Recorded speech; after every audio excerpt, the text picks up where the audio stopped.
Dada como encerrada a cerimónia de assinatura dos protocolos, vamos prosseguir com o nosso seminário para as conversas com. Eu vou chamar assim ao palco os nossos oradores, Bruna Tapada, Ricardo Bauto e Rogério Roque Amar. Boa tarde a todas e a todos. Ficámos um pouco mais reduzidos, mas bem acompanhados. Ora bem, esta conversa a três é sobre a temática, é sobre o projeto também, e cabe-me a mim ser o provocador da conversa. Alguém me está a dizer como assim é melhor? Posso pôr isto na mão?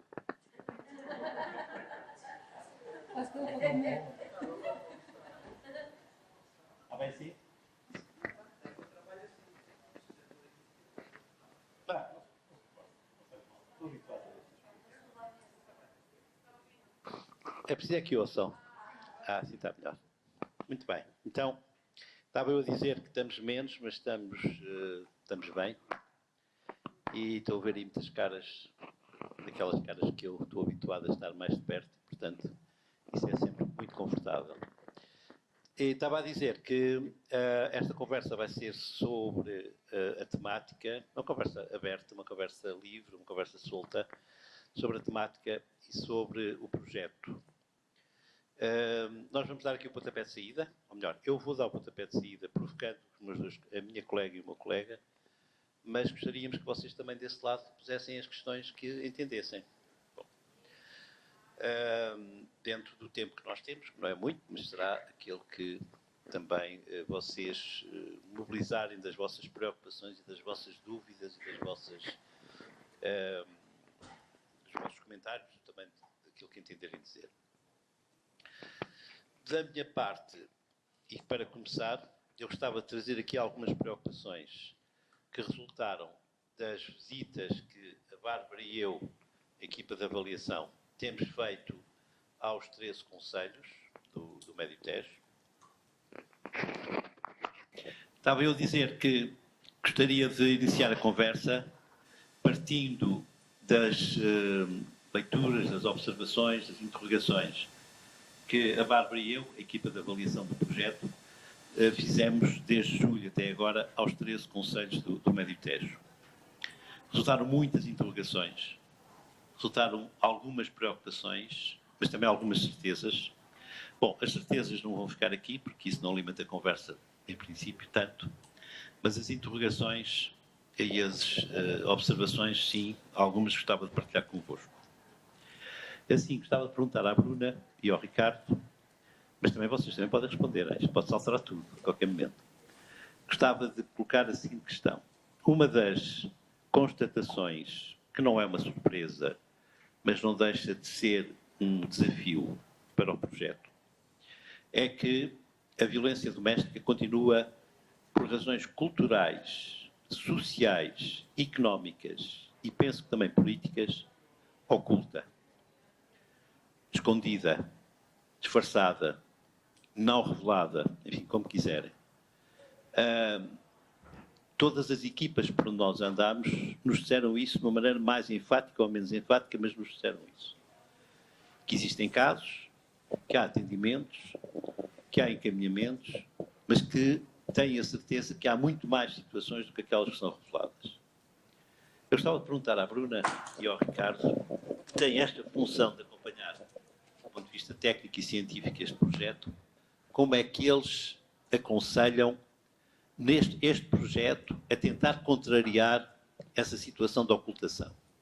Como é que este projeto pode, embora não seja fácil, embora encontre obstáculos, como eu disse, económicos, sociais, culturais e políticos, pelo menos, mas como é que eles, enquanto consultores, responsáveis científico e técnico do projeto, recomendariam às equipas para, neste projeto, tentarmos melhorar um pouco esta situação. E, portanto, haver mais revelação, mais conhecimento dos casos que existem e que estão ocultados. Mas começar aqui pela Bruna. Sim.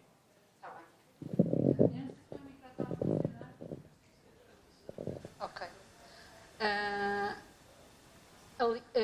Quando pensamos o projeto e a continuação do projeto do Maria 1 para o Maria 2, o objetivo de aumentar o número de casos reportados continuou do Maria 1 para o Maria 2. Portanto, nós efetivamente não conseguimos concretizar totalmente, nem se calhar pouco, o objetivo de aumentar o número de casos reportados no Maria 1, até porque foi um projeto muito virado para dentro, em que trabalhamos muito em termos técnicos de desenvolvimento de competências dos técnicos e das técnicas para intervirem no território, a criação de instrumentos de trabalho. Portanto, foi um projeto muito mais virado para dentro do que para fora.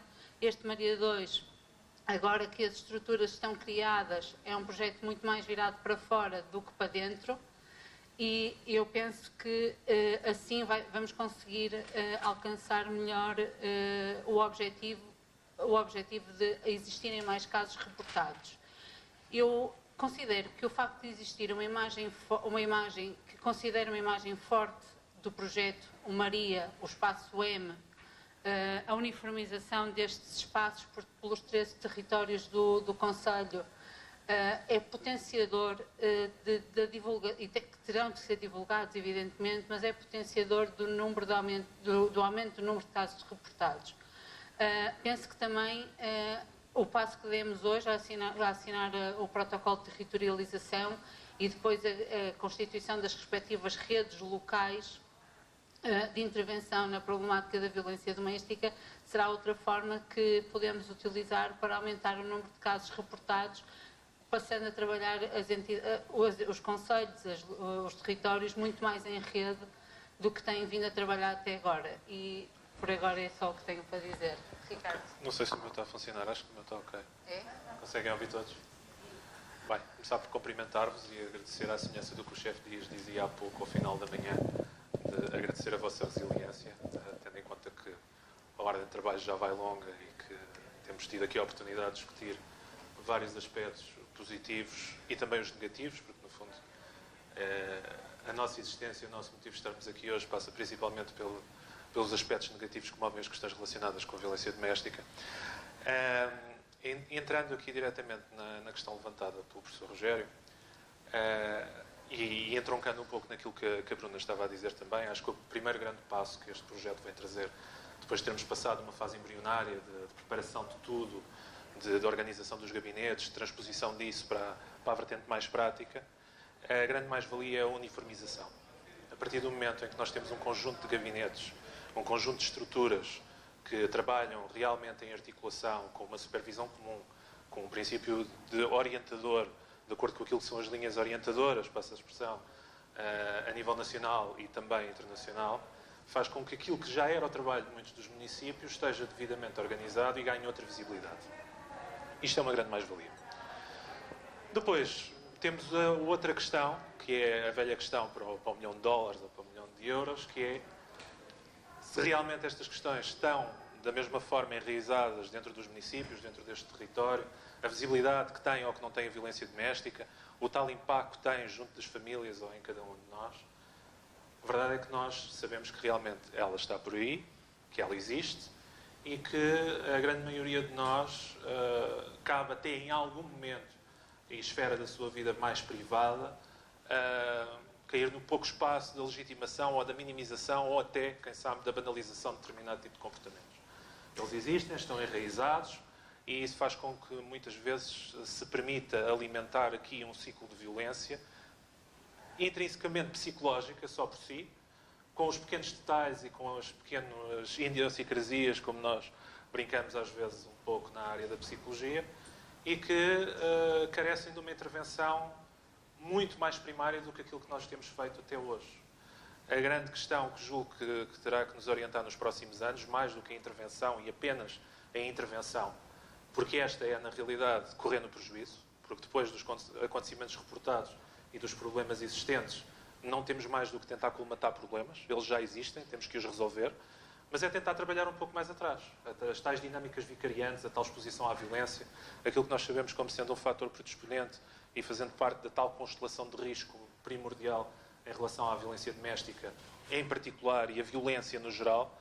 Uma das grandes questões que nos tem trazido sempre em termos de comportamentos antissociais, desviantes, tem a ver com essa exposição à violência interparental, tem a ver com os modelos vicariantes nos primeiros anos de vida, com a exposição a isto que é a banalização da violência ou minimização de determinado tipo de comportamentos. Portanto, depois do trabalho instalado, depois de conseguir dar uma resposta, no fundo, primeiro, tratando as feridas e os problemas efetivos e emergentes, irmos mais atrás e começarmos a pensar na prevenção numa outra ótica, que não seja apenas baseada em diplomas legais, porque estes visam a resolução do problema in loco, mas olharmos um pouco mais para trás e percebermos que estas dinâmicas continuarão a perpetuar-se enquanto não conseguirmos intervir mais cedo. É muito mais do que falar apenas em cidadania, e tem estado nas bocas do mundo nas últimas semanas aquilo que diz respeito à matéria disciplinar associada aos nossos currículos hoje em dia em matéria de educação, mas é mais que isso, é mais profundo. Não visa de toda a perspectiva apenas e só de intervir com as famílias na perspectiva de formação para a parentalidade, porque vale o que vale nessa matéria, e como se dizia hoje de manhã também, e eu subscrevo, muito deste trabalho é construir, desenhar e fazer o tal fato à medida e adequar de acordo com as circunstâncias e com aquilo que vamos percebendo. Portanto, cabe a nós técnicos também fazer este diagnóstico, ir acompanhando no terreno estas mudanças de paradigma, porque para nós que trabalhamos já há alguns anos esta parte destas matérias, sabemos que trabalhar a violência doméstica há 10 ou 15 anos atrás não é o mesmo que trabalhar a violência doméstica hoje. Também não vale a pena ter a ideia de que as coisas não melhoraram ou que existem outros problemas. Existem outros, existem novos problemas, ou talvez exista uma nova forma de olhar para esses problemas. Na minha perspectiva, passa um pouco mais por aí, irmos mais atrás, depois de conseguirmos implantar esta resposta social, cultural, contextual. As grandes diferenças que existem também em termos de dinâmicas territoriais, porque aquilo que nós hoje também ouvimos aqui é muito daquilo que é a experiência dos grandes centros urbanos, das capacidades de respostas sociais e económicas, mas mesmo para mim, que trabalho dentro destes grandes centros urbanos, tenho sentido que, mesmo na área metropolitana de Lisboa, as realidades podem mudar com uma diferença de 20, 30 quilómetros, e isto é tão mais real quando falamos com territórios com características tão próprias, como é neste caso concreto a região Médio Tejo.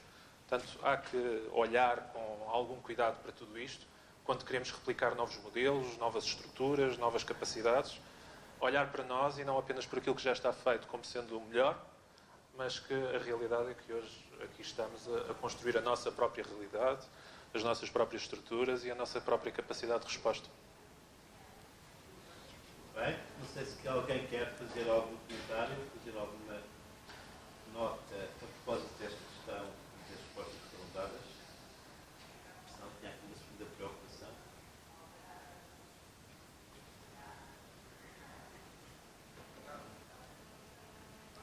Estão a ouvir agora? Está melhor, ok. Ali é a minha colega Bárbara que me vai chamando a atenção. Alguma coisa está a falhar. Bom, ora bem, uma das questões que também nos preocupa enquanto equipa de avaliação ao percorrer os conselhos e as equipas foi a constatação de que as equipas estão, neste momento, mobilizadas, estão empolgadas até em alguns casos, inseguras noutros casos, porque têm algumas dúvidas sobre a sua capacidade, sobre também, digamos, os recursos que vão ter disponíveis, a maneira como os espaços vão funcionar. Embora também estejam todas elas esperançosas e, digamos, como eu disse, motivadas para o trabalho que têm para fazer. E muito exploradas, apoiadas pela ideia de que o projeto vai dar algumas dessas capacidades e alguns desses recursos, nomeadamente do ponto de vista da qualificação e do ponto de vista técnico. Contudo, para nós foi claro que, por muito boa que seja a equipa do Espaço M, a equipa municipal, este problema é claramente um problema pela sua complexidade, pelo conjunto de dimensões que abarca, pelo contexto social e cultural que muitas vezes o envolve, nomeadamente em meios pequenos, que, por muito pouco seja a equipa, dificilmente sozinha poderá enfrentar com sucesso estas questões. Penso mesmo que este é um caso típico, a par de outros, que nós precisamos entrar no século XXI, enfim, já entramos, mas de mudar o nosso modelo de concepção de resolução de problemas. Normalmente nós pensamos que os problemas ou são resolvidos por heróis individuais, ou seja, as pessoas que se safem elas próprias, ou então por respostas do Estado, neste caso das equipas municipais. Julgo que problemas desta ordem só poderão ser resolvidos se todos se derem as mãos. Ou seja, se ao lado das equipas estiverem as instituições, as várias instituições, as forças da ordem, as organizações de âmbito social que intervêm na comunidade, as escolas onde estão os filhos destas situações, os centros de saúde, as empresas onde as pessoas trabalham, os locais onde as pessoas trabalham, sem ser empresas, e a comunidade, os vizinhos, os familiares, os amigos. Estamos convencidos de que, a Bárbara e eu, a equipa de avaliação, que este é claramente um caso de cogestão. Ou se quiserem, para utilizar um termo que nós temos vindo a utilizar muito nos últimos tempos, de governança e não de governação. Qual é a diferença? Governação, a ação do Estado, governança, a ação conjunta de vários parceiros.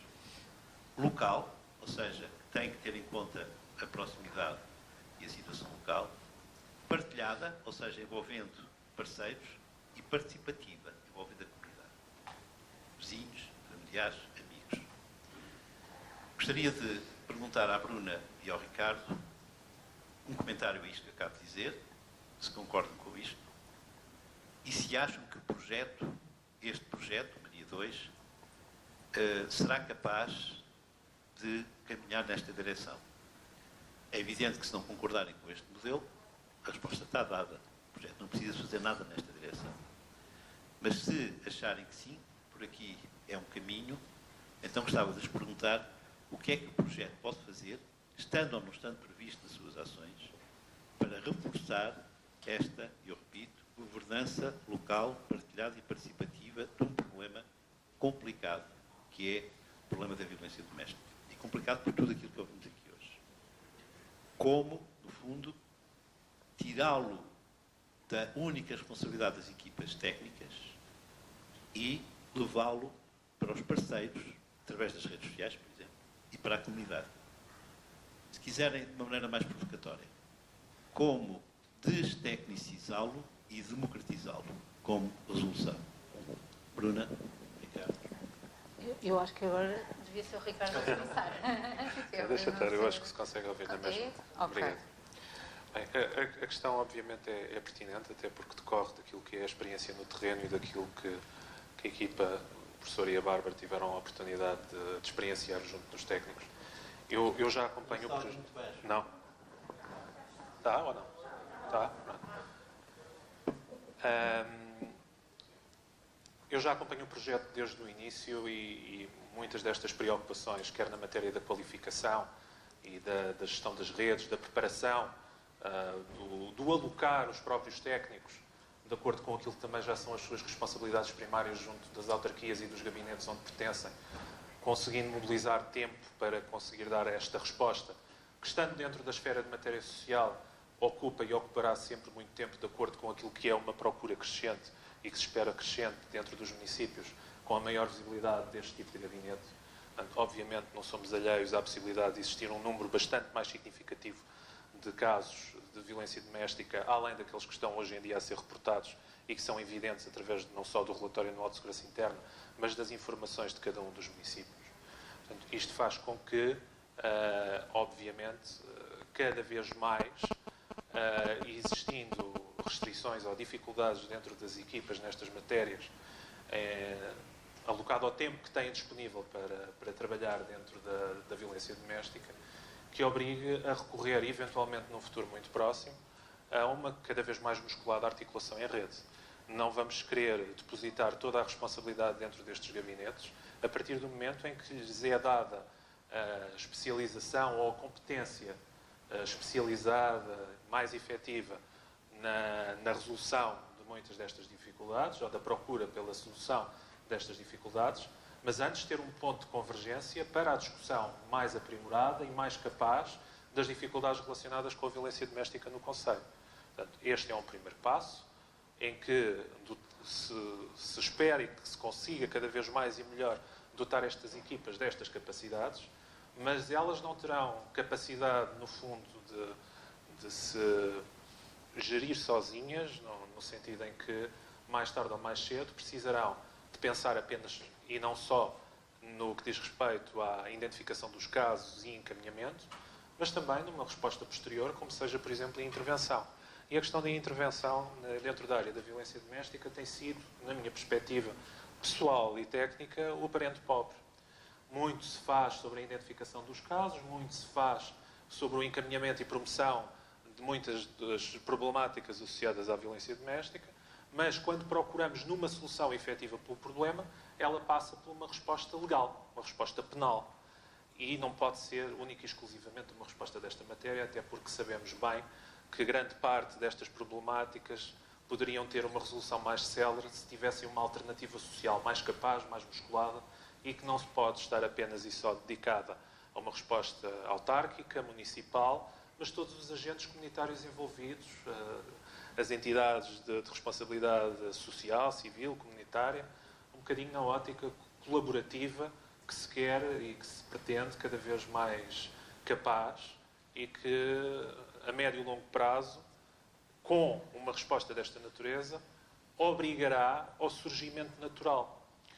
Muitas vezes aquela questão que se põe é, seguiu o momento, existe um programa quadro, existe uma circunstância de oportunidade para criar um gabinete, para criar uma estrutura, mas às vezes o timing pode até não ser perfeito.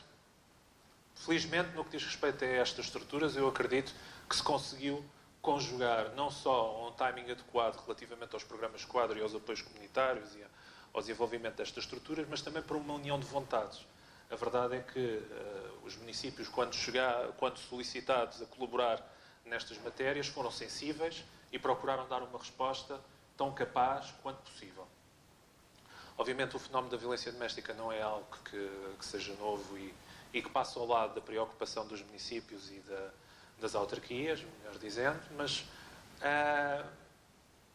não existindo, digamos assim, em alguns municípios, esta tradição ainda ou capacidade de resposta por outras vias, implicará a necessidade de surgimento dessas estruturas, de procura dentro dos recursos que já existem, do envolvimento de outras estruturas que ainda estão alheias ao potencial que elas próprias detêm dentro do seu quadro de recursos humanos e dentro das suas competências técnicas, como sendo uma mais-valia para desenvolver aqui outras responsabilidades e outras esferas de competência. Acho que muitas vezes há uma perspectiva de que isto não é da minha responsabilidade, isto não é do meu conhecimento. A demonstração prática aqui é que muitos dos profissionais que estão envolvidos neste projeto não tinham anteriormente contactado com a área da violência doméstica. Tinham apetência, vontade, intenção e demonstraram-se principalmente disponíveis para o fazer. E isso é algo que nós não conseguimos incutir com uma nomeação, não conseguimos incutir com um programa quadro, não conseguimos incutir com qualquer outro tipo de iniciativa pública, privada, seja o que for. Há algo que nestes técnicos está e que eu arrisco dizer que são 3 princípios basilares para mim, enquanto TAV também, além de psicólogo, quando trabalhamos com estas pessoas e nestas circunstâncias, porque são 3 elementos que nós não conseguimos imitar ou fingir. Genuinidade, empatia e respeito pelo próximo. Se nós seguirmos estes 3 elementos enquanto técnicos, mais do que enquanto, passa a expressão, boas pessoas, seremos capazes de encontrar uma resposta adequada e deixar que o percurso natural também deixe espaço para que as coisas surjam espontaneamente e que não tenham que ser sempre fruto de protocolos, ou de algo mais estruturado, ou mais trancado, ou mais fechado, ou mais burocratizado.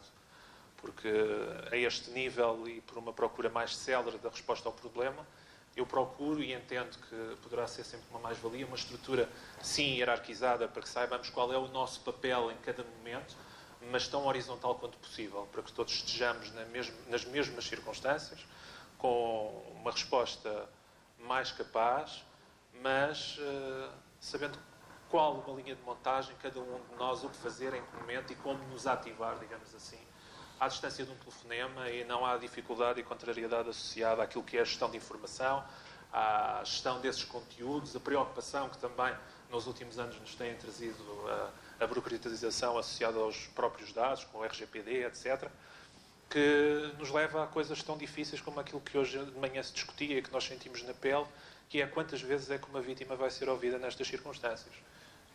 Muitos dos que estão aqui na sala já tiveram a oportunidade de estar comigo em formação, e eu com eles, e um dos exercícios que eu costumo fazer passa na perspectiva do uma vítima, desde que tem o primeiro contacto, quer seja com uma estrutura de atendimento, com o órgão de polícia criminal ou com qualquer outra entidade da linha da frente, quantas vezes é que terá que contar a sua história até que, no limite, aquele caso transite em julgado, na melhor das opções? Façam essa introspecção e vejam quantas vezes é que nós próprios, enquanto técnicos também, temos a nossa cota parte de responsabilidade em termos de revitimação. Embora seja uma necessidade, como dizia o chefe Dias hoje de manhã, para fazer a recolha de prova, a matéria de facto, elementos essenciais à tramitação do processo e para que ele chegue a bom porto, mas, na realidade, ao custo do quê, de quem e de que pessoas. Escusavas de ter dito tudo. Bem, eu vou só acrescentar, reforçar a ideia que o Ricardo passou em relação mais à parte das redes, até porque é a parte que mais me toca no desenvolvimento do projeto, a importância da existência das redes para conseguirmos resolver em conjunto as situações de violência doméstica com que nos vamos deparando. Portanto, não se perspectiva que sejam apenas as vossas estruturas, as estruturas já existentes, que tenham a solução e a poção mágica para tudo e fazerem tudo sozinhas. Aquilo que se pretende é que esta rede intermunicipal que hoje foi criada, ou foi formalizada, melhor dizendo, que se desmembre em várias redes locais, redes pelos diversos concelhos, e que aí sim seja facilitado o trabalho e a articulação em rede e chegarmos à comunidade, às entidades locais. Ao fim e ao cabo, aquilo que se pretende nesta rede local não é mais do que um grupo de trabalho da rede social. As redes sociais já trabalham há bastantes anos, com bastante sucesso, é um modelo que foi bem sucedido e que tem grupos de trabalho em diversas áreas. E aqui é criar mais um grupo de trabalho específico para as questões da violência doméstica. Acho que não tenho mais nada a acrescentar. Eu apetecia-me perguntar agora às equipas que ainda estão presentes, estou a ver ali o entroncamento, o Braquinha, Tomar, Alcanena, Torres Novas, com as máscaras, alguns que não estou a identificar. A separação também estava aí há bocadinho, penso que ainda está. Orém? Orém e Orém. Com as máscaras para a proteção. Sertã também está. Sertã lá ao fundo. Estão todas, se calhar ainda. Acho que só falta Ferreira de Zézere. Bom, eu gostava que vocês respondessem a esta pergunta, porque esta é uma das questões que a equipa de avaliação insistiu muito na conversa convosco, que é a componente participativa, ou seja, dar a voz às pessoas, à comunidade também, e a componente do trabalho integrado e a componente da parceria. E a importância de envolver as redes locais, as redes sociais, como foi dito agora aqui também. Isto implica que vocês, para além da montagem específica do espaço web, do ponto de vista mais logístico e mais do atendimento e do encaminhamento, também deem tempo e deem criatividade aos vossos contactos com os parceiros, com as redes e aos vossos contactos com a comunidade. Gostava muito que algumas das das equipas locais, uma pelo menos, umazinha, dissesse como é que entende esta questão. Rita, estou a olhar para ti, não sei porquê. Ora, aí, agora tem uma experiência tão forte, tão rica.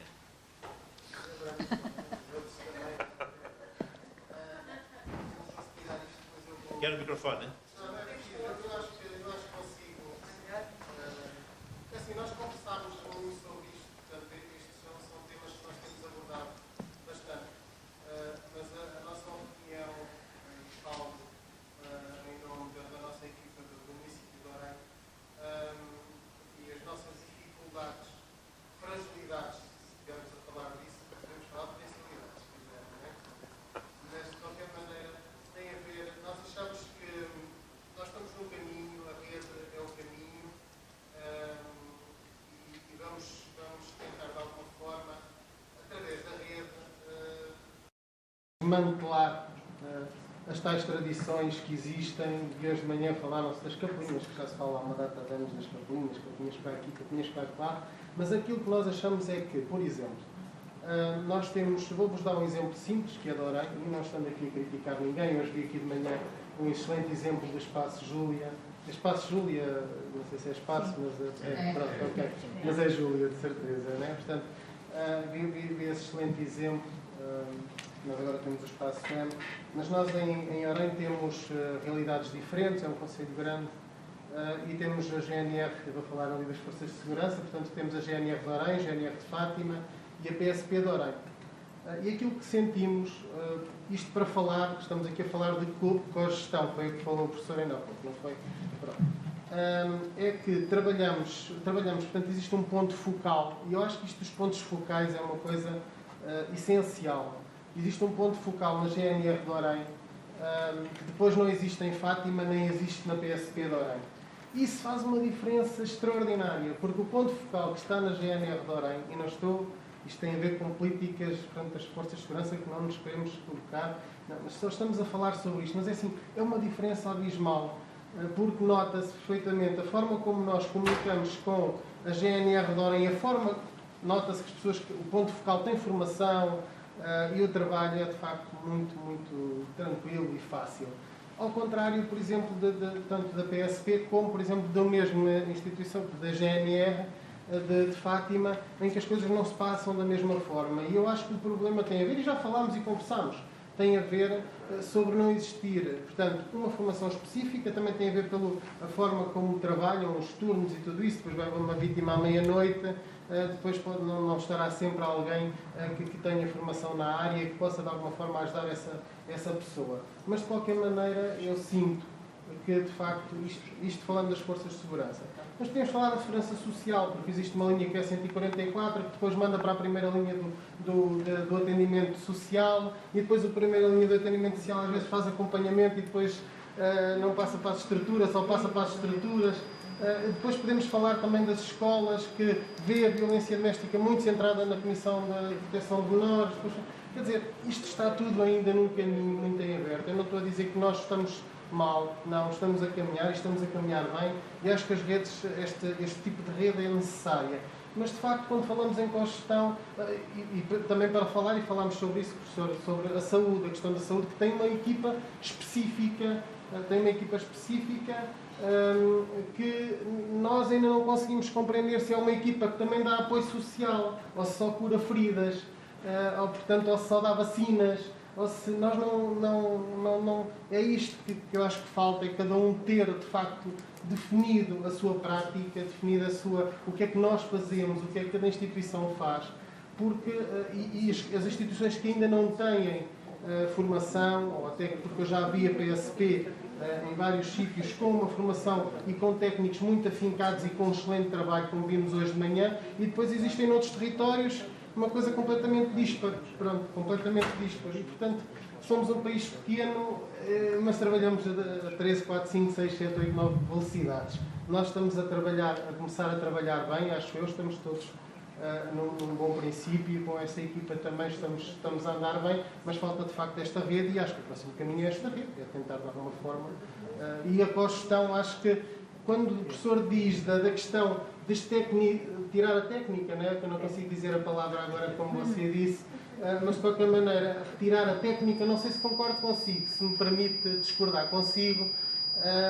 Eu acho que ainda há áreas, portanto, nomeadamente também nas forças de segurança, e já não vou falar do Ministério Público, senão nunca mais saímos daqui, mas de qualquer maneira, que falta técnica ainda, falta saber falar com a vítima. Eu tenho relatos de vítimas de, veja lá isso, isto ainda existe, veja lá isso, que se calhar não é bem aquilo que você está a pensar, isto ainda existe, portanto isto não pode ser, não pode acontecer, e portanto estamos num caminho, e não estou aqui mais uma vez, há forças de segurança, há questões do Ministério Público, outros sítios que trabalham muito bem, da saúde, e há outros que não trabalham tão bem, portanto que se calhar precisam de melhorar. E nós próprios também precisamos melhorar, obviamente. Mas acho que o problema tem a ver com isto. Uns trabalham com uma dimensão, outros trabalham noutra dimensão. Uns dão muita formação, outros recebem pouca formação. Uns apostam na questão da violência doméstica, outros não apostam tanto na violência doméstica. Tem a ver um bocadinho com isso. Isto é aquilo que nós sentimos também no terreno. Obrigado por esse testemunho, bem elucidativo, bem forte. Já agora só um esclarecimento, quando eu falei em destecnicizar, não é deixar de ter papel dos técnicos, é simplesmente não remetê-lo só aos técnicos e abri-lo a outras componentes e a outras forças. É nesse sentido que eu estava a falar, não é? Porque muitas vezes pensa-se, bom, a equipa técnica é que resolve e, portanto, nós limpamos aqui as mãos e não precisamos nem as instituições, nem a comunidade, nem os familiares, nem os amigos, nem envolver isto, porque há uma equipa que faz isso, não é?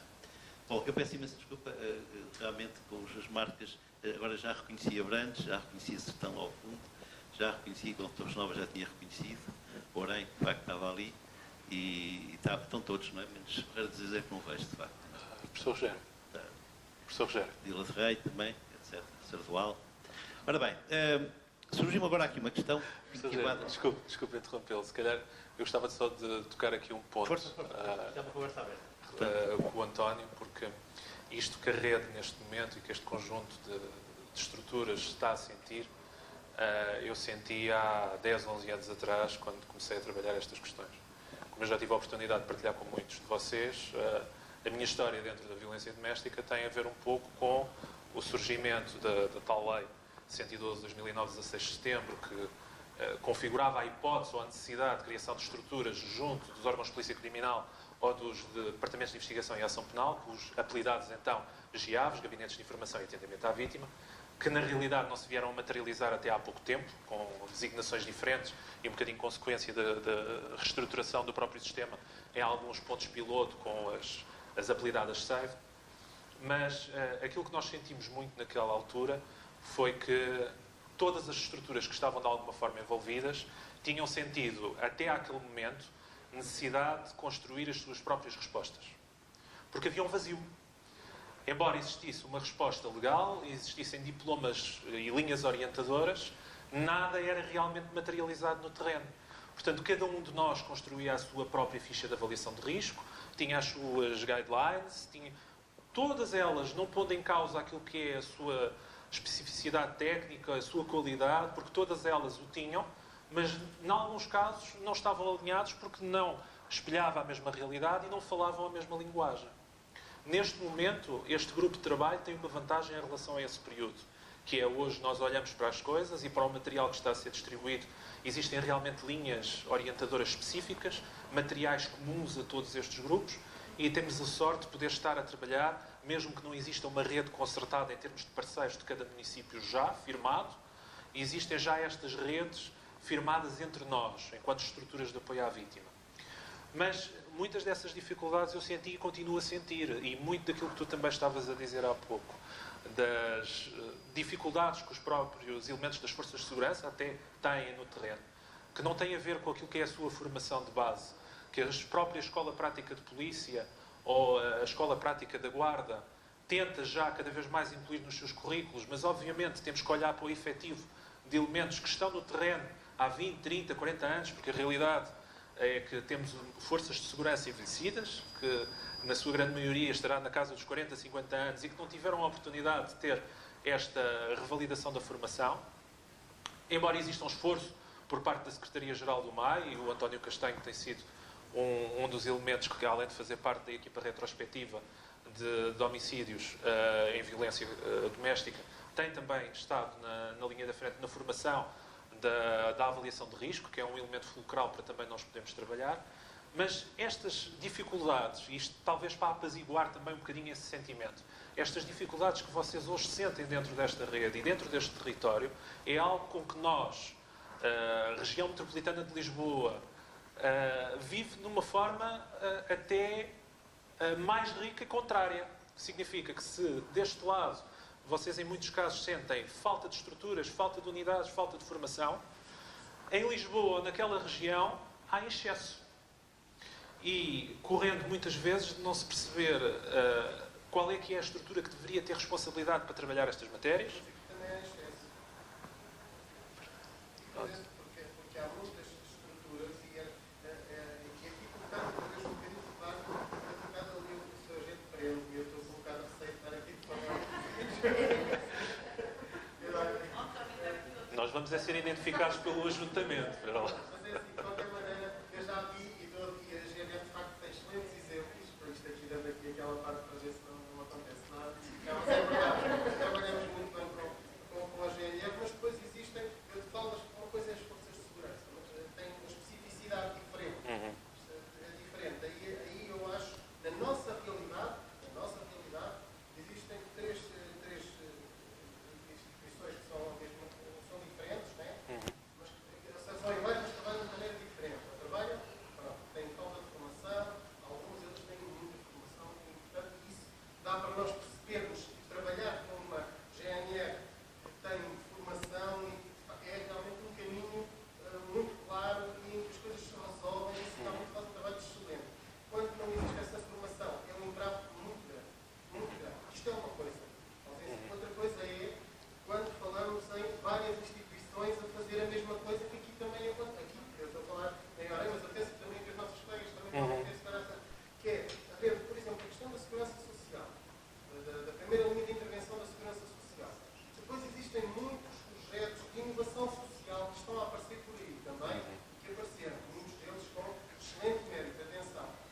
Mas que também, quando se apanha uma vítima, ou quando se apanha alguém, ou quando se faz acompanhamento psicológico, surge sempre a violência doméstica, surge sempre. E depois o encaminhamento não é feito. As pessoas têm medo, não vão fazê-lo. Porquê? Porque nós somos, por exemplo, quando é psicólogo, e tu sabes disso, somos psicólogos, eu não posso violar a minha condição ética de ir agora dizer que aquela senhora me disse. Vou dizer agora a estrutura de apoio à vítima que aquela senhora me disse. Portanto, existem muitos apoios, de facto existe. Agora, não existe uma definição e nós falámos sobre isso com o professor Rocamar, exatamente sobre esta questão. Tem que haver uma definição de que a estrutura de apoio à vítima dos municípios existe, é esta e é por aqui. E é por aqui. É esta a função do apoio social e tal. É esta a função. A função da saúde é definir, e atenção aqui faço das minhas palavras as palavras da professora Elizabeth Brasil, que nos faz a supervisão. A função da saúde é trabalhar no âmbito da saúde a vítima, não é no âmbito social. Pronto. A função da PSP, da GNR, é trabalhar no âmbito, portanto, das questões que têm a ver com a legalidade. O Ministério Público a mesma coisa. Claro, o âmbito social de acompanhamento à vítima é e a questão jurídica nem vou falar porque já foi muito discutida, mas é assim, mas se tiver apoio jurídico, tudo bem, mas agora sim, apoio social e esse tipo de trabalho é para ser desenvolvido pelas estruturas de apoio à vítima dos municípios, pelo menos no nosso caso, penso eu. Mas não existe, isso ainda não está a ser feito. Não está a ser. Posso acrescentar? É algo que não está definido, ou seja, na prática não está definido. Nós assinamos o protocolo hoje. Posição de resposta. Mas atenção, isto sem retirar aqui.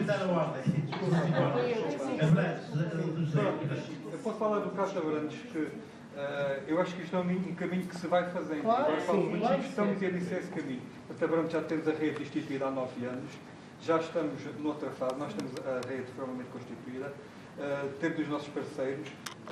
Nós todos temos a formação TAP do município. Alguns dos parceiros também têm, nomeadamente a saúde também está formado, tem vários elementos com o TAP, há outras associações também com o TAP, e nós sabemos que cada parceiro temos um ponto focal, foi falado há bocadinho. Nós já sabemos qual é que é a pessoa com quem temos que falar, com quem temos que articular.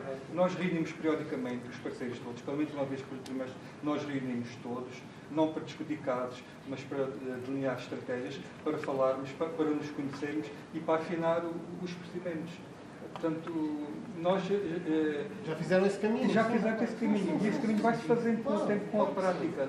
Não há que ter tantos receios, porque isto vai surgir naturalmente. Não há receios. Estamos a falar sobre as fragilidades que existem. Não há receios. Atenção, não se faz o quê? Estou a dizer que isto é um papel de construção. Desculpa, nós temos aqui um GNR. Conhece estas matérias, vai a formação, mas por sua conta e risco. Atenção. Ótimo. Se calhar a própria, o espaço tem que se dar a conhecer às várias polícias. Se calhar não tem conhecimento. Tem, no nosso caso tem, mas eu não quero entrar por aí. Não vale a pena estar a entrar especificamente. Eu só estava a falar, e aquilo que fizeram uma pergunta ali, quando é que nasceu isto?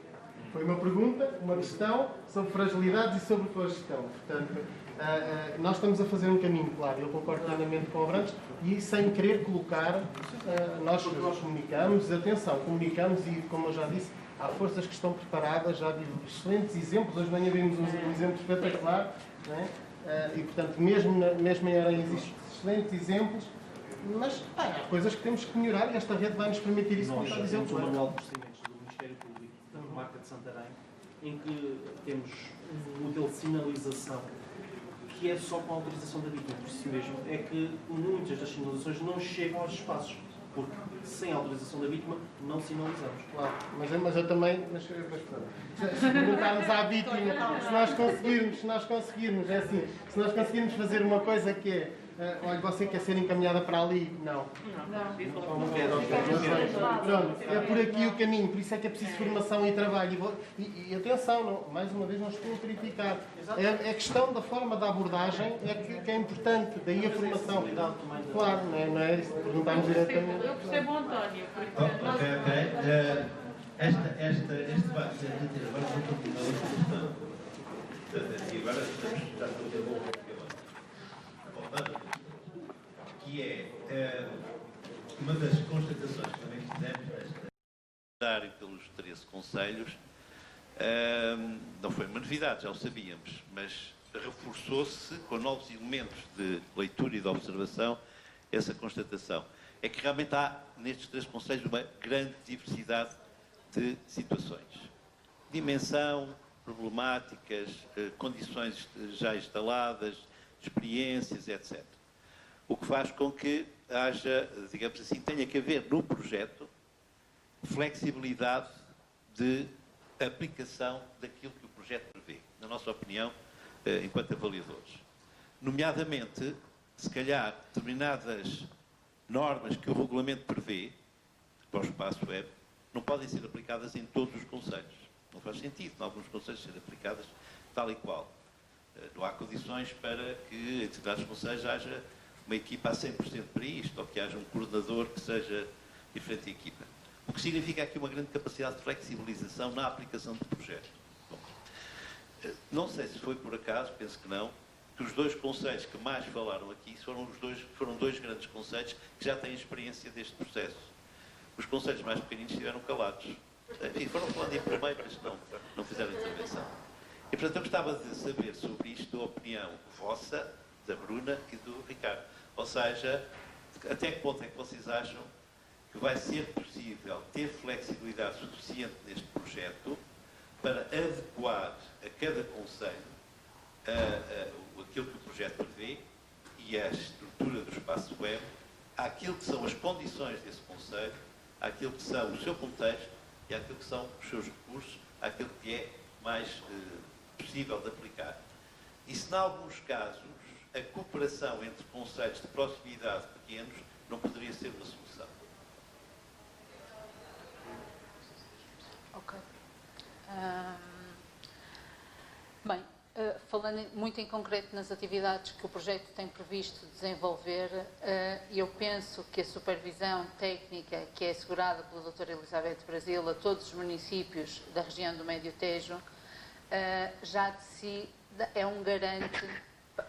Eu não sei se isto vai funcionar. Ok, já de si é um garante para que a intervenção seja adequada a cada uma das realidades, porque quando é feita, a supervisão é feita individualmente e rotativamente nos diversos concelhos da região e depois eu acho que é um privilégio que os municípios têm e o projeto tem imenso a ganhar com isso, de se reunir com periodicidade regular, penso que é mensalmente, para em conjunto refletirem sobre as dificuldades que estão a sentir, formas de superarem essas dificuldades, quais é que são as potencialidades de uns e de outros, como é que se podem unir. Portanto, eu penso que a simbiose entre esta supervisão individualizada e adequada a cada um dos contextos, com esta possibilidade de partilha, acho que é um garante para se trabalhar num território tão diverso como é a região do Médio Tejo. Eu tenho. Ok. Obrigado. Eu concordo com o que a Bruna disse e iria mais longe. Nós hoje assistimos aqui ao assinar de um protocolo que é o materializado de uma ideia e, acima de tudo, na minha perspectiva, é a de corresponsabilização das próprias autarquias no papel que pretendem ter enquanto agentes ativos no terreno para a resolução do fenómeno da violência doméstica, tanto quanto possível. O que significa que não podemos, única e exclusivamente, remeter para a responsabilidade das estruturas do espaço M a responsabilidade de resolverem tudo, principalmente quando surgir um aumento dos casos ou da visibilidade desses casos, e necessariamente alocar por mais tempo a disponibilidade destes técnicos e, no limite, até colocá-los a tempo integral com esta responsabilidade. Obviamente, a grande maioria tem corresponsabilidades noutras áreas, ocupam espaços dentro do setor social. Neste momento, não justifica, e isso já foi discutido várias vezes, até por elementos levantados pelas próprias equipas, que, dado o volume de trabalho, ainda em grande parte dos municípios, não justificará ter uma equipa mais alargada. Levantou-se até a questão da própria coordenação, ter um terceiro elemento nessas equipas, até que ponto é que faria sentido, dado o volume de processos. Mas este é um caminho, e aquilo que nós estamos a discutir aqui é um caminho. Portanto, mais tarde ou mais cedo, isso surgirá. E quem alberga estas estruturas não poderá, por certo, estar à espera que aquilo que é a realidade de hoje, amanhã seja igual, com o mesmo número de técnicos e com o mesmo número de horas alocadas para o desempenho dessas funções. Portanto, lidemos com a realidade de hoje, permeáveis e abertos a que, num futuro muito próximo, teremos uma realidade diferente. Caso contrário, isto será uma ação de maquilhagem. E não é de todo isso que nós estamos aqui a fazer, e não acredito de todo que seja esse o esforço das autarquias, porque, obviamente, estão dedicados e na procura de resolução deste fenómeno, que é dos seus concidadãos, de que é quem representam e de quem procuram ter uma melhor e cada vez mais adequada qualidade de vida, porque é disso que falamos. É de qualidade de vida, é de qualidade social, é de qualidade cultural, é de evolução enquanto sociedades, porque é sempre muito fácil abanar e criticar os locais e as estruturas onde estamos, mas pôr o dedo na ferida em algumas matérias às vezes também é complexo por razões óbvias. Mas não nos podemos esquecer disso, dessa corresponsabilização que não está única e exclusivamente na mão dos técnicos que hoje dão a cara, mas de quem assina e de quem hoje assinou. Portanto, as autarquias passam a ter essa esfera de responsabilidade que assumiram, e bem. E a partir desse momento, estou certo que encontraremos o caminho para ir de uma forma calma, serena, resolvendo os obstáculos que vão surgindo, porque vão surgir. Estão aqui municípios que já sentiram isso. Há vários anos atrás também, quando eu comecei a entrar nestas matérias, já o José foi meu colega no curso de formação de TAV e já ele partilhava muitas destas questões e estávamos numa fase embrionária do surgimento desta rede, não deste projeto. E é um caminho que se vai fazendo. Aquilo que nós vemos hoje, por exemplo, do Espaço Júlio em Lisboa, surgiu de uma união de boas vontades e de alguma carolice, passa a expressão, de alguns dos técnicos que já estavam envolvidos. O próprio chefe Dias já tinha estado nas equipas de proximidade e já tinha sentido na pele aquilo que era a dificuldade da resolução destes problemas. E isto que nós estamos a fazer não é mais do que uma resposta com outro aspecto, com características diferentes e mais vocacionadas para aquilo que são as características destes concelhos, mas que são tão bons quanto um Espaço Júlia, um Giave, um Riave, um Morave, estruturas de acordo com aquilo que também é o potencial e as necessidades do momento. Portanto, não vamos olhar para isto como um projeto estanque, até porque, como tenho dito à Bruna, nós estamos agora a iniciar o projeto para prepararmos o próximo, com a perspectiva de autonomização destas estruturas. Eu sou sempre muito crítico à ideia de continuidade de projetos dentro da mesma perspectiva. Acho que o que tem que acontecer aqui muito brevemente é que este projeto deixe de ser um projeto e passem a ser estruturas materializadas com responsabilidade devida e reconhecida e que possam ser identificadas pelos parceiros como a entidade com responsabilidade nesta matéria. Até ao momento não existiam, na grande maioria dos concelhos. A partir do momento que existem, temos que trabalhar para ter essa visibilidade. Eu senti isso muito dentro de estruturas mais hierarquizadas e fechadas, como é o exemplo que já se trouxe aqui hoje do Ministério Público. Eu faço parte de uma equipa que esteve pela primeira vez a trabalhar lado a lado com procuradores do Ministério Público, em que nos sentámos e discutimos como é que vamos até redigir o relatório. O que é que vocês precisam? O que é necessário? Onde é que vamos chegar? E isto não despersonaliza aquilo que é a competência técnica ou a área de formação de cada um de nós. Isto valoriza, facilita. Portanto, obviamente, cada um de nós tem a sua área profissional e a sua responsabilidade, mas, ao conseguirmos conjugar e unir esforços e falar uma mesma linguagem num certo momento, vai permitir facilitar e chegar a bom porto num muito curto espaço de tempo. Porque, convenhamos, 10 anos, 9 anos de rede é muito curto espaço de tempo. Portanto, se nós hoje, eu às vezes costumo brincar um bocadinho com isso, se nós hoje descobríssemos a fórmula mágica para resolver a violência doméstica e as nossas crianças deixassem de estar expostas a estes aspectos, daqui a 3 gerações começávamos a ter o problema resolvido. Porque até lá continuamos a ser um país de grandes costumes, em que, como diziam de manhã, Deus, Pátria e Família continua a cá estar. Portanto, há aqui muito trabalho, que é um trabalho educacional, também psicoeducacional. Nós que somos psicólogos sentimos isso, não é? Educacional não na função ou na perspectiva pedagógica de nós sabemos a fórmula para, não. De perspectiva de transmissão bidirecional de conhecimentos, de reconhecimento de avanços e recuos e de reestruturação das necessidades. Esta não será de certeza a fórmula para levar até ao fim. Teremos que voltar atrás, repensar, ver se faz sentido que as estruturas se interliguem até em alguns casos, que tenham competências paralelas, noutros que ganhem outras competências por outras necessidades, outras que diminuam essas competências porque não há essa necessidade. Sejamos objetivos, pragmáticos e, acima de tudo, lidemos com aquela grande necessidade que neste momento temos, que é trabalhar para as vítimas, com as vítimas e pelas vítimas.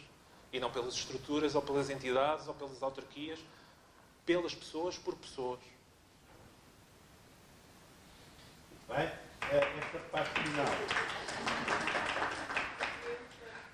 parte final daquilo que o Ricardo disse, sobretudo aquela frase forte, trabalhar para as vítimas, com as vítimas e pelas vítimas, leva-me a trazer aqui uma preocupação que algumas equipas nos partilharam connosco, que é, apesar de não ser bem isso que está previsto na lei, o foco da intervenção são as vítimas.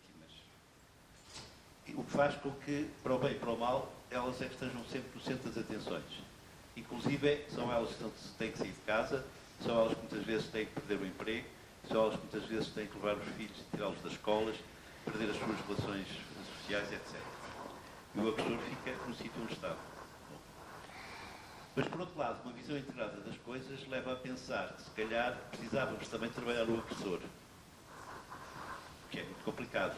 Sobretudo quando, muitas vezes, pensamos no agressor só numa perspectiva criminal e não numa perspectiva social ou psicossocial, talvez. Ou até cultural, em alguns casos.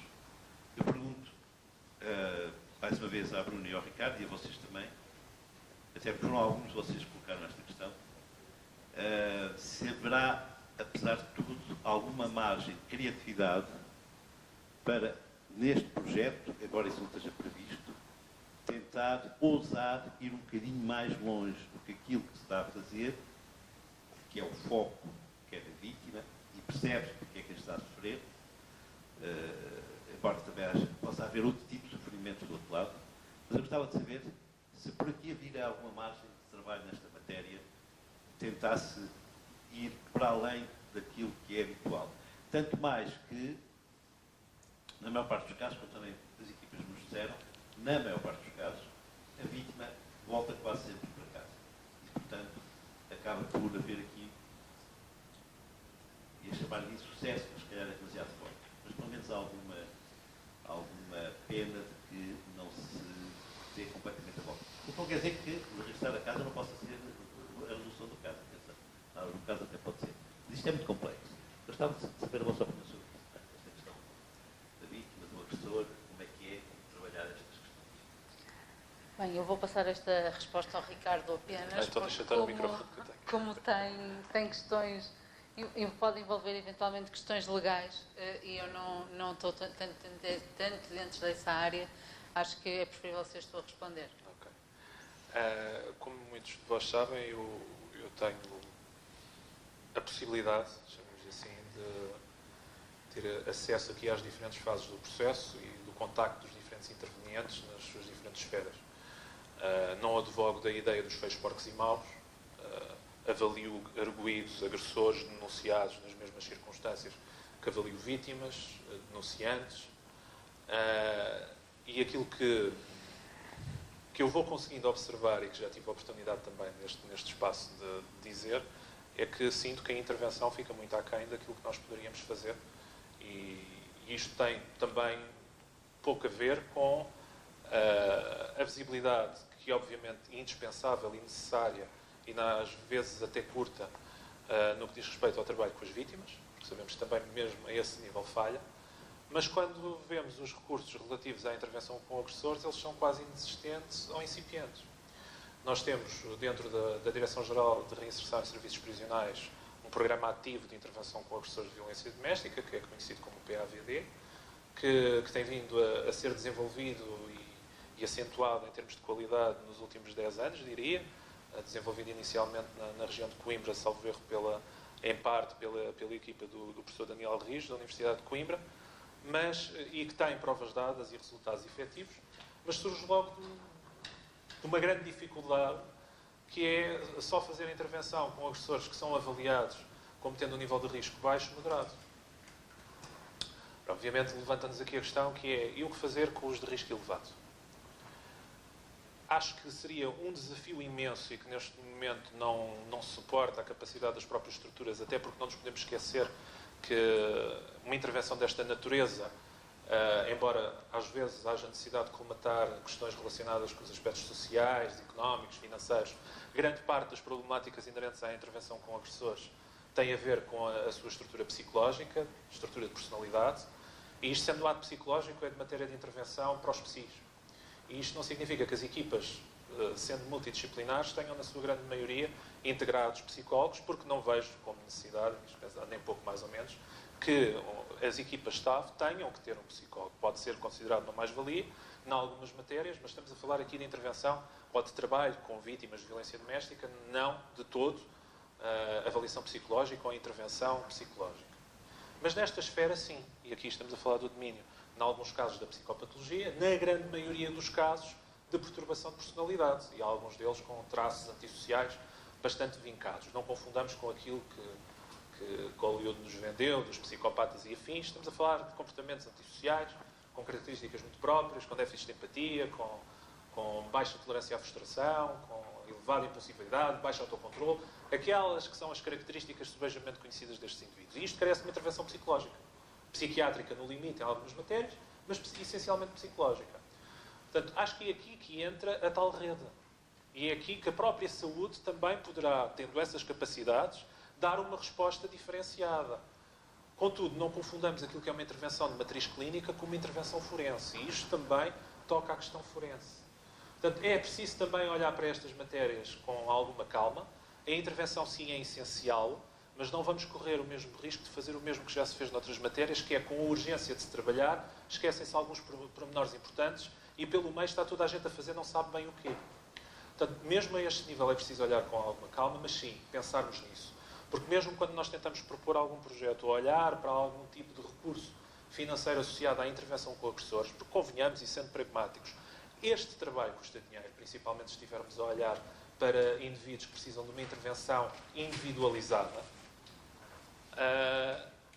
Precisamos de ter esses recursos e neste momento eles estão alocados a que diz respeito ao Poder Central, às estruturas geridas pelos Ministérios com competência própria nesta matéria e, contrariamente ao que acontece com a intervenção com vítimas, não existem entidades a trabalhar com agressores, ou são muito poucas. Lembro-me agora assim, eventualmente, o companheiro que trabalha há vários anos esta parte, não especificamente com a violência doméstica, mas com indivíduos em cumprimento de penas efetivas, com medidas flexibilizadoras de liberdade ou em fase final de pena, com o cumprimento dos 5/6, liberdade condicional e afins. Portanto, olhamos sempre para a perspectiva de que são agressores, é verdade. Poderão ter ou não cumprido, no que diz respeito à retribuição à sociedade face ao crime que cometeram, porque isto será sempre uma perspectiva pessoal de cada um de nós, que é diferente daquilo que é a aplicabilidade legal e da perspectiva mesmo do próprio juiz julgador nessa matéria, do que julga ser adequado à retribuição da vítima e à sociedade, estando nós, obviamente, aqui a falar de crime público.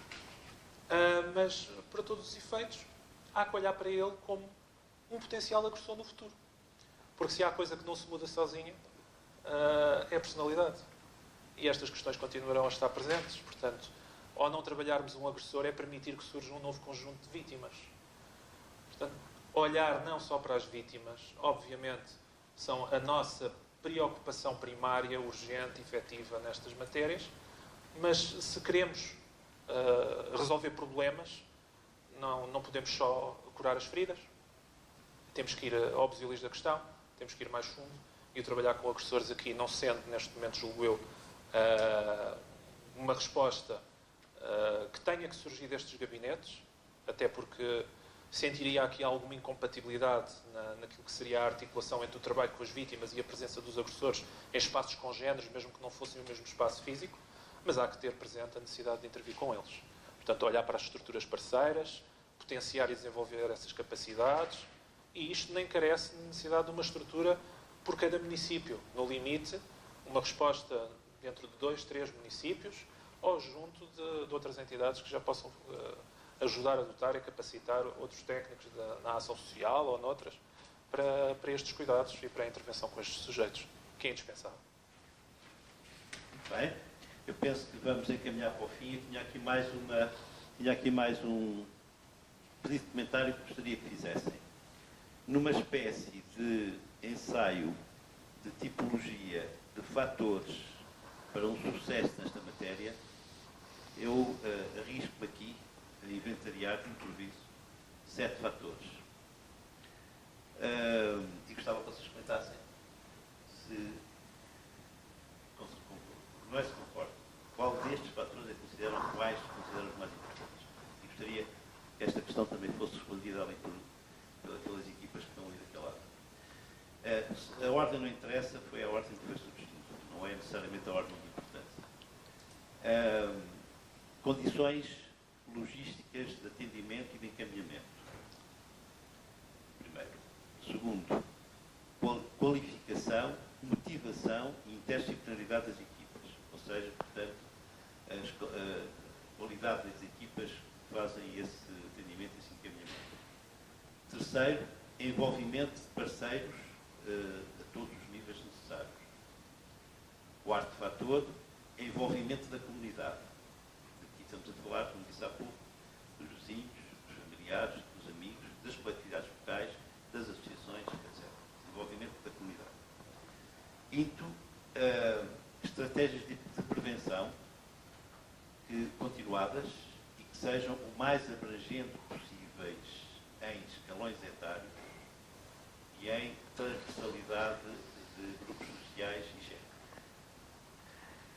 Sexto, visibilização das respostas, de forma a que elas sejam conhecidas e possam, portanto, ser utilizadas e usadas. E sétimo, força, motivação e enquadramento político para tudo isto. Isto não é uma lista exaustiva, nem sequer estava previsto falar disto. Portanto, é uma coisa que me surgiu agora aqui.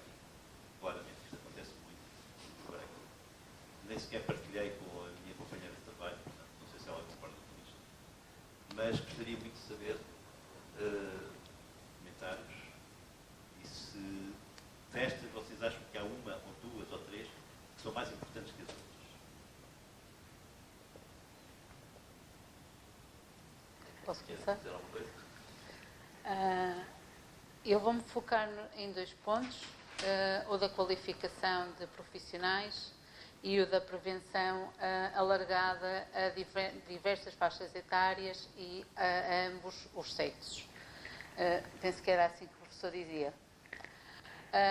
Em termos de qualificação, foi mencionado pela Secretária de Estado para a Cidadania e Igualdade o esforço e a dotação financeira que foi atribuída para que exista formação qualificada na área da igualdade de género e da violência doméstica. E acima do Médio Tejo tem um projeto que vai iniciar muito em breve com formação específica para técnicos de intervenção na área da violência doméstica. Portanto, formação técnica e técnica de apoio à vítima, formação em avaliação e gestão de risco, aliás, como a doutora Sónia Santos hoje de manhã teve a oportunidade de apresentar. Esse projeto vai começar mesmo muito em breve, portanto, municípios, entidades parceiras, estejam atentas que vai haver a possibilidade de haver uma qualificação profissional da vossa intervenção com as vítimas de violência doméstica. Agora, em termos de prevenção alargada a diversas faixas etárias, eu queria referir que no âmbito do projeto Maria II está previsto desenvolvermos ações de sensibilização sobre esta temática, evidentemente, com docentes e estudantes de nível de ensino de terceiro ciclo e secundário, portanto, níveis de ensino mais elevados, e também com a população idosa. Iremos trabalhar com as universidades séniores. Não conseguimos, por restrições financeiras do financiamento, desculpem uma redundância, atingir todos os municípios, mas em alguns municípios vamos trabalhar com, então, terceiro ciclo e secundário, docentes e estudantes e com a universidade sénior, no sentido de sensibilizarmos estas populações para a temática da violência doméstica e assim conseguirmos, na perspectiva da prevenção, combater esta problemática. Permitam-me, enquanto aqui representante da Associação Igualdade.pt, falar-vos do projeto Meninos e Meninas, Igualdade e Não Violência, que é um projeto que vai iniciar agora e vai abranger toda a região do Médio Tejo. Temos a CIM do Médio Tejo como nossa parceira e outras entidades, como os centros de formação dos agrupamentos escolares da região, também como nossos parceiros, e outras entidades, mas agora também não vale a pena estar aqui a discriminar. Mas este projeto tem como objetivo principal fazer prevenção, fazer sensibilização na matéria da não violência, da promoção dos direitos humanos, da igualdade, da não discriminação, junto das crianças e da comunidade educativa do pré-escolar e do primeiro ciclo da região do Médio Tejo. O projeto era para já ter iniciado há algum tempo atrás, mas com a questão do Covid, com as aulas interrompidas, tivemos que atrasar o nosso início e estamos a dar início agora com o início deste ano letivo do projeto Meninos e Meninas, Igualdade e Não Violência, que eu espero que possam acompanhar o seu desenvolvimento e eventualmente participar nas suas ações. Ricardo, já fiz a publicidade toda. Deixa estar, obrigado. Não? Pois é, ele tem. Acho que o grande esforço aqui, com esta lista que o professor Rogério indicou, é nós irmos conseguindo acompanhar ao longo do projeto e perceber qual é que é o peso que cada um deles terá. Elas estão identificadas, são facilmente reconhecíveis por nós e principalmente porque são reconhecíveis por vós. É chegarmos a bom porto e percebermos onde é que conseguimos resolver problemas e quais é que estavam nas nossas mãos e quais é que a conjectura atual, a força das circunstâncias, terá um peso mais significativo do que aquilo que nós poderíamos ter ponderado ou que poderemos neste momento ser capazes de ponderar. Sendo aqui um princípio associado às próprias ciências sociais, aqui nós apenas poderemos fazer algum tipo de especulação e a verdade é que aquilo que nós tomámos por garantido há um ano atrás, hoje estamos a viver uma experiência completamente diferente e a nossa presença hoje em sala, como dizia o o senhor desembargador Paulo Guerra hoje de manhã é quase uma lufada de ar fresco, porque muitos de nós, embora nos encontrássemos com alguma periodicidade, neste momento não o estamos a fazer. Portanto, reserva-nos aqui apenas a perspectiva, como dizia um colega meu a semana passada, a propósito de outra temática, teremos que navegar um bocadinho navegar à vista, na perspectiva de vamos olhando ao fundo e vendo o que é que se aproxima, como é que poderemos colmatar algumas necessidades, racionais e pragmáticos na solução, em vez de estarmos sempre muito dedicados ao problema, dedicados à solução do mesmo. Diz a velha Só gostava de realçar uma coisa que foi dita agora neste provocado, que também foi dita de manhã exatamente pelo juiz desembargador Paulo Guerra, que é a coragem que teve da CIM de ter organizado este encontro de forma presencial, sujeitando-se a comentários e a críticas, sobretudo no momento em que, infelizmente, o número de casos está a crescer assustadoramente. Só ontem foram mais de 2.000 e tal casos, não é? De repente, aqui em Portugal. Duplicaram em relação aos dias anteriores. E, de facto, houve esta coragem, espero que tenha sido uma coragem sem custo, ou seja, que não haja ninguém que saia daqui infectado, mas acho que foi importante porque é diferente quando estamos a ver-nos, embora a ver-nos com máscaras, às vezes eu peço desculpa, realmente, alguns de vocês não os consigo reconhecer daqui. Já sei que a Barante está ali, já sei que se está lá ao fundo, está ao Canena, todos novas, o trocamento de Mário e Vila Nova da Urquinha estavam ali, eu não consegui ver Constância, se já está aí, mas não consegui ver. Está a acertar lá ao fundo. Ou já esteve, pelo menos. Já agora, só por curiosidade, Vila de Rei também acho que esteve aí, mas acho que já não está. Bom, não vou percorrê-los todos, mas pronto. Quero dizer-vos que considero esta Sardual também esteve aí, está aí. Não, agradecer já sei como está. Está a acertar ali ao fundo. Acertar está, isso logo, já tinha visto. Isto é maçã? Maçã, Não é? maçã eu vi desde o princípio e, portanto, sabia, não é? Também são os anfitriões, portanto. Mas pronto, por mim, queria agradecer muito à CIM por ter tido esta coragem. Queria dizer-vos que foi muito bom estar convosco. Eu de manhã estive a fazer uma fugazinha porque me pediram um testemunho sobre a luta contra a pobreza em contexto de Covid atualmente para uma coisa que estava a realizar na Guarda, portanto eu estava em Nação e na Guarda ao mesmo tempo. Peço imensa desculpa, foi pouco e tive que fazer essa fuga, mas voltei a tempo ainda de ser ouvido uma boa parte do juiz embargador e depois também do projeto Júlia, só não consegui ouvir a outra intervenção, porque coincidiu exatamente com essa minha tentativa de ajudar uma coisa que me está a preocupar muito, que é a luta contra a pobreza, que neste momento está a crescer assustadoramente em Portugal no contexto atual. Portanto, isto também era uma justificação. Mas dizer que foi muito bom rever-vos.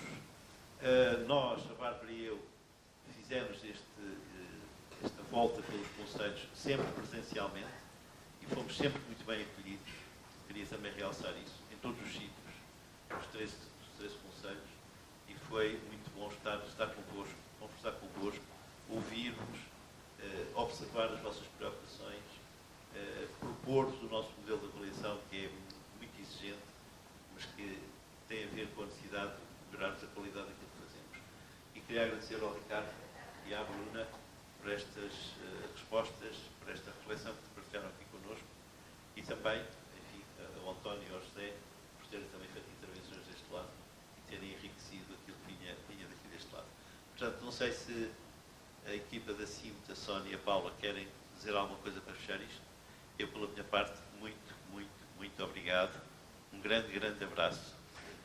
Tem que ser à distância, mas peço que o sintam como se estivesse na proximidade, está bem? E força.